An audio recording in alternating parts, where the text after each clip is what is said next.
So like the title says, I read 66 biographies last year. Made 66 new episodes in 2021 of Founders Podcast based on the 66 biographies I've read. And so in total, in the entire 4 years that I've been doing Founders Podcast, I've read 235 biographies of entrepreneurs, and there's 235 episodes in the archive. And so I had this idea. I was like, you know what? People don't know exactly where to start. And so I was like, I'm going to make a top 10 list for out of the 66 biographies I read in 2021. I'll make a top 10 list with short descriptions on why I think you should listen to these episodes, and then if you're interested, read the books. They're a top 10, but it's not necessarily, this is, the first one I'm going to tell you about, it's not necessarily number one. It's really hard because there's a reason why the smartest and most productive people to ever live all read biographies. And it's because reading biographies is some of the most actionable and educational reading you can do. And it's something I'm just completely obsessed with. So I can't really say, oh yeah, this one's better than that one. It just depends on where you are in life and what impact these stories have on you. So I made this top 10 list right now based on how these books impacted me this year. And even though the books stay the same, you change as a person. So if I had to go back through, let's say a year from now, I had to go back through and rank all the 10, rank only 10 out of the 66 biographies I read in 2021, the list might change. So the first recommendation is Driven, an autobiography by Larry Miller. This is episode number 168. This may be the single book out of every book that I did last year that I got the most feedback on. It was remarkable, and it's remarkable because the ending is unexpected. So, quick blurb on this. Larry went from dropout to the richest person in Utah, but he sacrificed his health and his family relationships along the way. He wrote this autobiography as he was dying. He wanted to warn future entrepreneurs. He said that his story is a cautionary tale. So that is I think there's three main reasons why you can go back and find the greatest minds in histories all learn from biographies. And I think one, and they talk about these three reasons too. One is they want to understand how the great people that lived before them thought. Okay. Number two, they want to copy the best ideas that somebody else maybe took the entire length of their career, 40, 50, 60 years to figure out. So they want to copy their best ideas. And number three, they want to avoid their worst mistakes.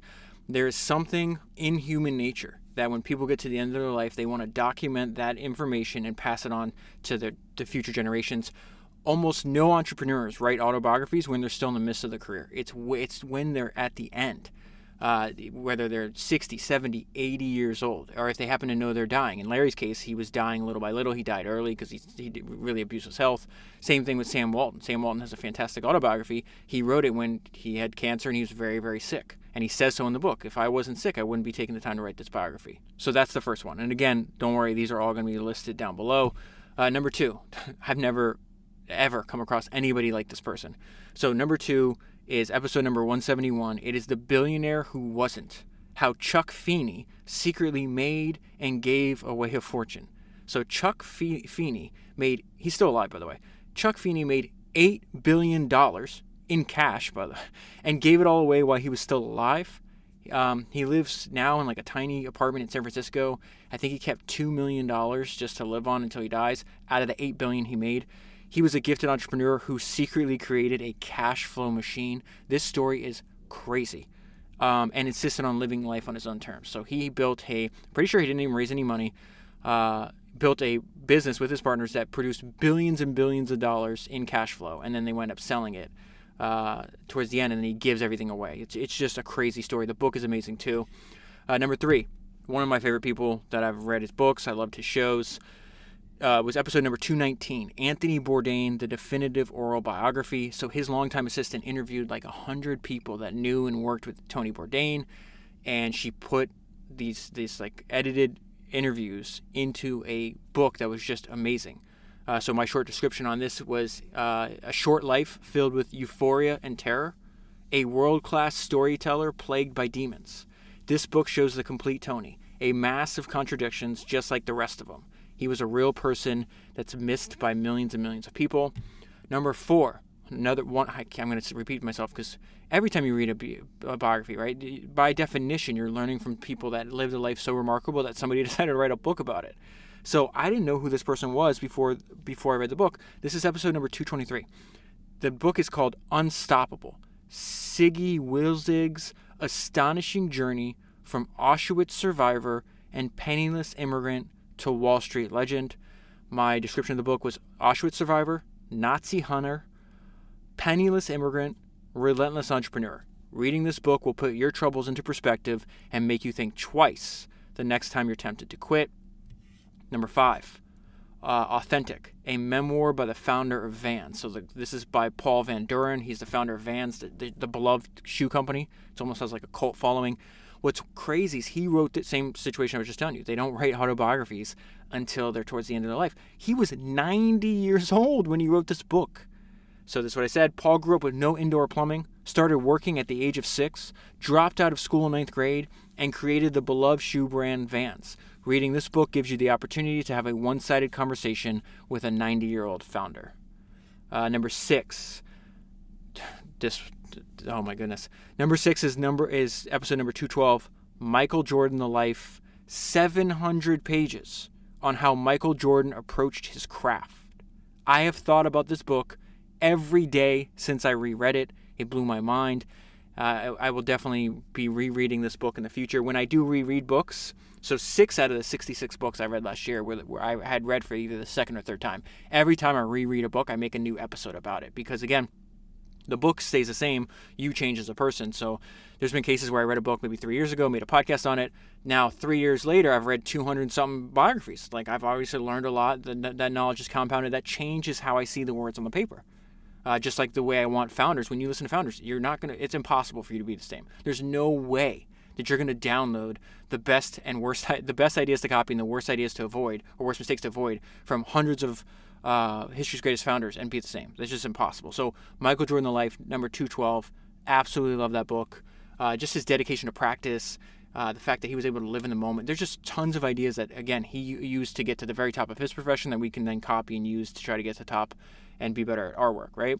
Where am I at? So that was 1, 2, 3, 4, 5, 6. Okay, so now I'm on number 7. I don't know. There's 10 on the list. I guess it doesn't even matter what number I'm on. Okay, so this one was amazing too. This was recommended. A lot of these books, I don't even know.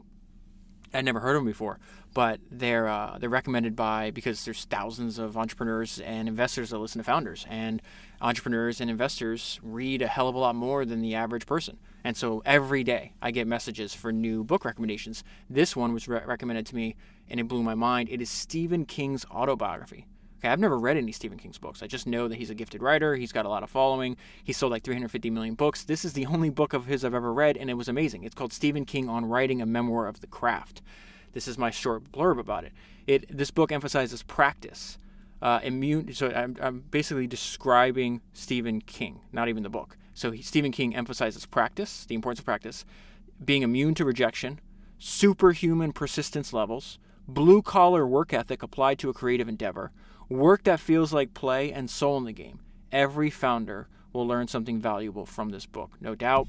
The next one is episode number 193, Arnold, The Education of a Bodybuilder by Arnold Schwarzenegger. This is the second autobiography I've read of his. This is the one that he wrote when he was 30.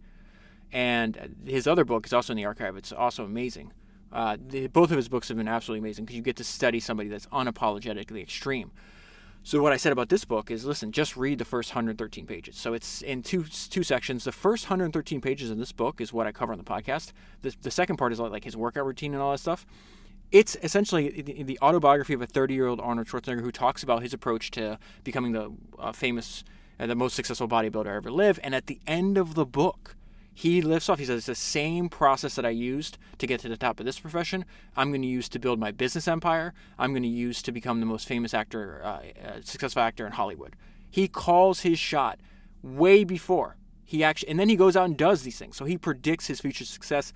He really gives the blueprint in this book what I said is, this is not a book about bodybuilding. It is a book about what it means to be 100% mentally dedicated to achieving a goal. Same thing. I'm definitely going to reread the first 113 pages of this book, probably multiple times throughout my lifetime. It makes you read the book or you listen to the podcast, and it just makes you believe that you can run through walls. Next one. Only got 2 more for you, and we'll wrap this up. Number 185. So this is Ritz and Escoffier, The Hotelier, The Chef, and the Rise of the Leisure Class. This was just a fantastic book. This is crazy. It is a story about the partnership between two of history's greatest obsessives. So Cesar Ritz will go on to inspire a generation of hoteliers. You know his last name. He founded the Hotel Ritz and the Carlton Hotel. Combine that, you get Ritz-Carlton, right? The brand is still around to this day. And then he was partners with Auguste Escoffier, who is the most influential chef ever. So the idea that the most influential hotelier and the most influential chef were actually, not only did they know each other, but they were partners for many, many years. And so you read this book and you listen to that podcast to understand how they approach their work. And you realize, okay, they think very similar, even though they have two different jobs. I'm trying to be the best chef in the world. I'm trying to run the best hotel. And yet the way it's how they go about their work that is applicable to so many different domains.